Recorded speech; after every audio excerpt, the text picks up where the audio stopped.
Oppo বাংলাদেশের official মার্কেটে release করলো তাদের নতুন একটা স্মার্টফোন অপ্পো A6 Pro।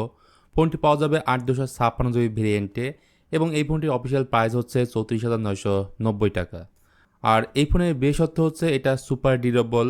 এই ফোনটা পানির মধ্যে চোবাতে পারবেন, নর্মালি হাত থেকে পড়ে গেলে কিছুই হবে না। তার থেকে বড় কথা, এখন আর পাওয়ার ব্যাংক নিয়ে আপনাকে ঘুরতে হবে না। মানে এই ফোনের মধ্যেই আছে 7000 mAh এর বিশাল ব্যাটারি। এবং ইউজারদের জন্য এই ফোনটা কেমন চয়েস হবে সেটা নিয়ে কথা বলবো আজকের ভিডিওতে।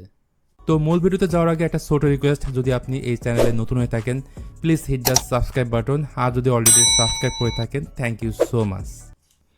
শুরুতে বলা যাক এটার ডিজাইন নিয়ে। অপ্পো রেনো সিরিজের একটা ফিল পাওয়া যায় এই ফোনটার মধ্যে, যার ব্যাক প্যানেল এবং সাইড ফ্রেম ম্যাট টেক্সচারের তৈরি, যদিও ক্যামেরার বাম থাকছে মেটালের। অন্যদিকে 7000 mAh ব্যাটারি থাকলেও ফোনটা তেমন একটা ভারী না, 185 গ্রামের মতো এটার ওজন এবং থিকনেসের দিক থেকে 8 মিলিমিটার। আরও ভালো বিষয় হলো এই ফোনটি কিন্তু ফুললি ওয়াটারপ্রুফ, এতে IP66, IP68 এবং IP69 এর রেটিং থাকছে। সহজ ভাষায় আপনি চাইলে পানির নিচে ভিডিও বা ছবি তুলতে পারবেন। তাছাড়া এই ফোনটার মধ্যে মিলিটারি গ্রেড শক রেজিস্ট্যান্স এবং SGS সার্টিফিকেশন দেওয়া আছে। পাশাপাশি এক্সট্রা পরিশনের জন্য এই ফোনের ডিসপ্লেতে AGC DT Star D+ এর পরিশন ব্যবহার করা হয়েছে। সাথে এই ফোনটি পাওয়া যাবে দুটি কালারে, একটা হচ্ছে রেড এবং অন্যটি হচ্ছে ব্লু। পোর্টসের ক্ষেত্রে উপরে নিচে মিলিয়ে রয়েছে দুইটি স্পিকার, রয়েছে noise cancellation mic, 3.5 millimetre headphone জ্যাকটা দেওয়া হয়নি। আর হাইব্রিড সিম স্লট থাকায় হয় আপনাকে দুইটা সিম ইউজ করতে হবে অথবা একটা সিম প্লাস একটা মেমোরি কার্ড ইউজ করতে হবে। তো এই ফোনটা ভালো লাগার পেছনে একটা গুরুত্বপূর্ণ ভূমিকা পালন করছে এর ডিসপ্লে সেকশনটা, কারণ এটা টোটালি সিমেট্রিক্যাল একটা বেজেলেস ডিসপ্লে। কোথাও আপনি সিন বা বেজেল খুঁজে পাবেন না।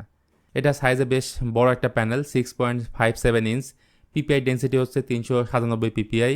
সো কন্টেন্ট দেখতে খুবই শার্প লাগে। আর কালার ছিল এক কথায় সে লেভেলের। প্রথমত এটা অ্যামোলেড প্যানেল, 10 বিট প্যানেল, মানে 1 বিলিয়ন কালার প্রডিউস করতে পারে। এর সাথে এই ডিসপ্লেতে 120 হার্জ রিফ্রেশ রেট আছে। এতে রেগুলার ব্রাইটনেস রয়েছে 600 নিটস, হাই ব্রাইটনেস মোডে রয়েছে 1400 নিটস। সো ইনডোর বা আউটডোরে চমৎকার ব্রাইটনেস পাওয়া যাবে, এটা শিওর থাকেন। তবে এই ফোনে HDR সাপোর্টটা থাকছে না। সো ইউটিউব বা নেটফ্লিক্স কোথাও কিন্তু আপনি HDR ভিডিও দেখতে পারবেন না। আর একটা ব্যাপার হচ্ছে এই ফোনের ডিসপ্লে পরিশনে থাকছে ড্রাগনটাল DT Star D+, যা এই ডিসপ্লেকে প্রোটেক্ট করবে।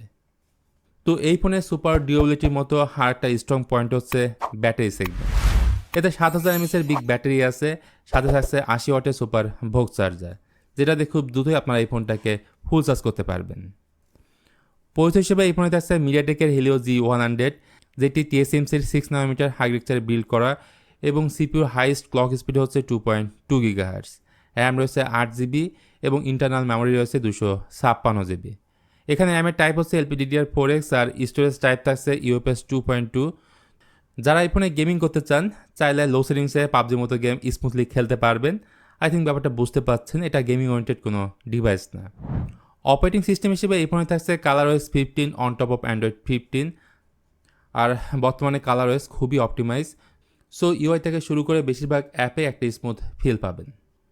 পরিসরের মতো ক্যামেরাটা আমাকে হতাশ করেছে। যেমন এই ফোনের রিয়ারে রয়েছে ডুয়েল ক্যামেরা সেটআপ, প্রাইমারি হিসেবে রয়েছে 50 মেগাপিক্সেল, পাশাপাশি 2 মেগাপিক্সেল একটা মনোক্রোম ক্যামেরা আছে। আর এই ফোনের ফ্রন্টে আছে 13 মেগাপিক্সেল একটা সেলফি ক্যামেরা। নেই আল্ট্রাওয়াইড ক্যামেরা, নেই OIS বা EIS, 4K ভিডিও রেকর্ডিংয়ের অপশন পর্যন্ত দেয়নি। পেছনে ক্যামেরা দিয়ে ভিডিও রেকর্ড করতে পারবেন সর্বোচ্চ 1080p 60 fps এবং ফ্রন্ট ক্যামেরা দিয়ে ভিডিও রেকর্ড করতে পারবেন সর্বোচ্চ 1080p 30 fps। তো সব মিলিয়ে বড় ব্যাটারি আর ভালো ডিসপ্লে থাকলে একটা ফোনকে ভালো বলা যায় না। দামটা যদি সাধ্যের মধ্যে থাকতো তাহলে রিকমেন্ড করা যেত। সো এই অপ্পো A6 Pro ভালো এবং খারাপ সব কিছু আমি এই ভিডিওতে তুলে ধরেছি। আশা করি ব্যাপারটা বুঝতে পারছেন, বাদবাকি আপনার চয়েস। ভিডিওটি ভালো লাগলে please hit the like button, share করতে পারেন আপনার বন্ধুদের সঙ্গে। দেখা হবে নেক্সট ভিডিওতে খুব তাড়াতাড়ি।